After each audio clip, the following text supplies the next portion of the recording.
I did my DC B-list character cred is I did for a couple of years an online article about DC characters. First it was who is this Justice League of America, and then the woman who was running this is on the Pulse online, and the woman who was running it when Countdown was, if we all remember the old faded Countdown, was running. It was about to start. She said, "Well, would you like to do like character analysis on the characters that are here?"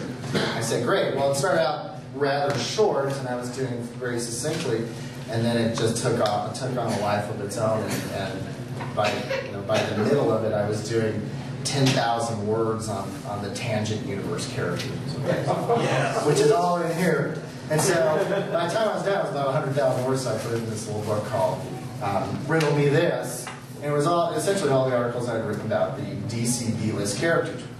Which brings up why I loved Countdown, not because it was such a great story. Does everybody remember? Yeah. Or even did it? It's not such a great story, but the whole idea was that it was all about these B-list characters. I'd had enough of Batman, Superman, and Wonder Woman, and even though Flash and Green Lantern are great, and they're kind of my favorites, the mainstays, I'm more interested in the B-list characters. So I wrote about all these people from Animal Man to Zatanna, and so when we were thinking about what to do about this panel, obviously we don't want to talk, just recite the histories of the characters, but I thought we'd talk about basically DC as a universe and how they treat their B-list characters. Depending on which way the wind is blowing or what the big event is, whether it's 52, Countdown, Final Crisis, or what's the latest one? Blackest Night? Brightest Day. It's mostly Trinity. We forgot Trinity, but Trinity we can kind of set aside because that wasn't about B-list characters. That was focusing on the big three, hence the name. And that's why I love Countdown. It's all the B-list characters and so I have an all-star cast with me. So in fact, I'm going to let them describe themselves. Zach? Hey, I'm Zach. I own a comic book store. It's I Want More Comics. We're the local comic book shop of Jason, who's put on this whole thing. And at the store, I'm known as the DC guy because I read everything DC except for like one book. Mostly no Marvel. So they asked me to come in and talk because Jason and I spent hours talking about the B-list characters because I absolutely love them. And I'm really excited to talk about what we think's been happening with them. So awesome.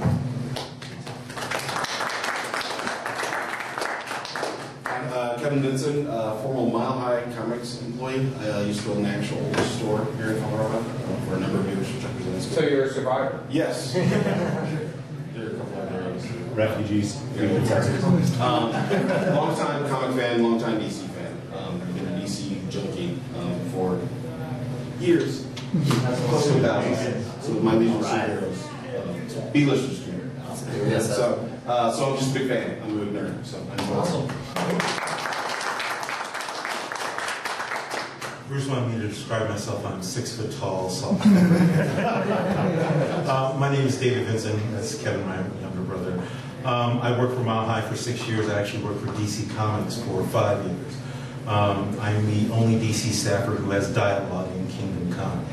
I get to ask Bruce Wayne for catch-up. I worked for, as I said, 5 years at DC. I worked in the marketing department. I was in charge of DC's relationship with distributors, retailers, and I also ran all the cons around the country for DC. So that gives me some inside knowledge. I will argue that there really aren't B-listers. I mean, if you define A-listers as Batman, Superman, Wonder Woman, then there's everybody else. You don't want to call them B-listers, particularly as you look at what Jeff Johns is doing now with Blackest Night and Brightest Day, using those other characters rather than focusing on the big three. So I love the thought of a B-list panel, but I don't consider them B-listers because I used to work with them, per se. So I think it will be a very fun discussion to hear what you guys have to say.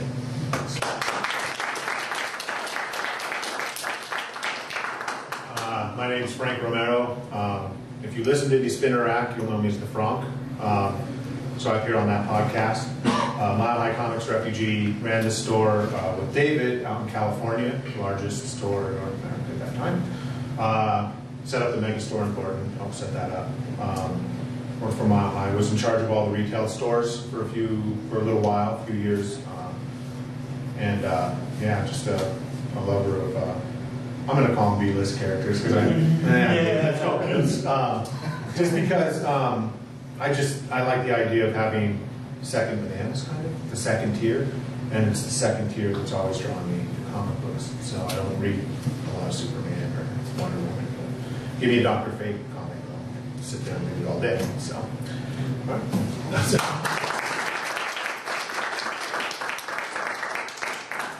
I'm Scorpio Steele. I am a local artist.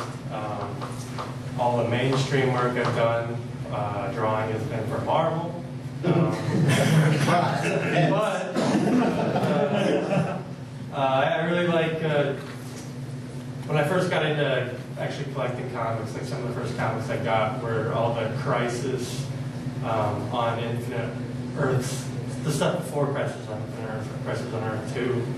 That was what I was really into. I liked the alternate versions of those, the primary characters, and I believe there are really no bad characters. It's in how you choose to write them. Well, maybe Spawn. But I don't know, someone could write that well. Thoughts of holding the pen.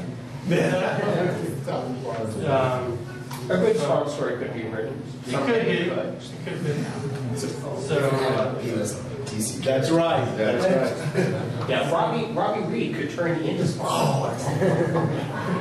so I guess I'm here as the role of adversary.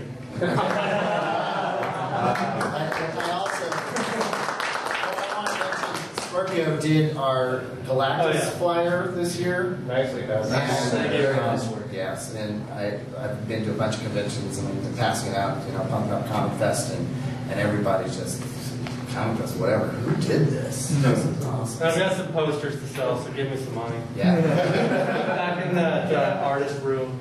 And he's humble. Michael.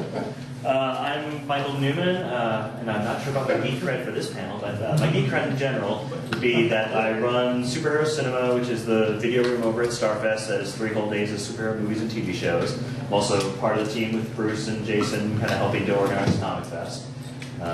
Beyond that, when he was talking about the panel, I said, well, my favorite DC characters are Firestorm, The Question, and Black Lightning, so I know a little bit about B-lister pain, so I think I can talk about it.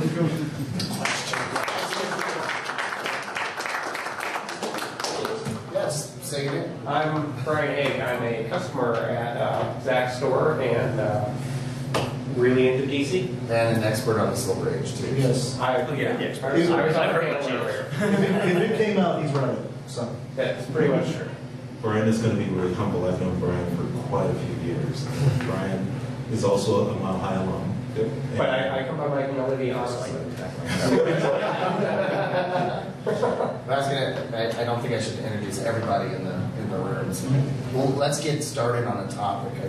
If you looked at the title of it, I called it DC B-listers.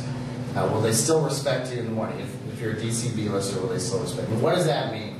And I think maybe I'm trying to inject some controversy in it, or maybe not. But sometimes I think that DC goes in cycles, and they will be very respectful of their, for lack of a better term, B-list characters. Batman, Superman, Wonder Woman, Wayne, and so forth. But they're B-list characters. Sometimes they'll be front center, like Countdown to 52, and sometimes it'll be the chopping block, and they're all dying.